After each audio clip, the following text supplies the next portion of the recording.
नमस्कार. माझ्या यूट्यूब चॅनलमध्ये आपल्या सर्वांचे मनापासून स्वागत आहे. थकीत वेतन देयके अदा करण्यासंदर्भात महत्त्वपूर्ण परिपत्रक निर्गमित.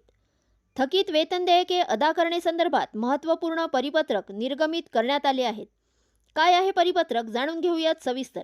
त्यापूर्वी चॅनलला पहिल्यांदा भेट देत असाल तर लाईक करायला विसरू नका, सबस्क्राईब करायला विसरू नका, नवीन अपडेटसाठी बेल आयकनला प्रेस करायला विसरू नका आणि माहिती आवडल्यास आपल्या सहकारी मित्रांना शेअर करायला देखील विसरू नका. सन 2024-25 पासून शासन निर्णय 15 जुलै 2017 मधील आदेशानुसार थकीत वेतन ऑनलाईन सादर करण्याबाबत शासनाने निर्देश दिले आहेत. सन 25-26 मध्ये थकीत देयके ऑनलाईन पद्धतीने सादर करण्यासाठी 10 जानेवारीपर्यंत मुदत देण्यात आली होती. 20 जानेवारी रोजीच्या थकीत वेतन देयकासोबत ऑनलाईन माहितीनुसार प्रत्येक जिल्हानिहाय थकीत वेतने प्रलंबित असल्याचा तपशील 2 फेब्रुवारीपर्यंत जशी पडताळणी होईल तसे पुढे ऑनलाईन पद्धतीने पाठवण्याचे निर्देश देण्यात आले आहेत.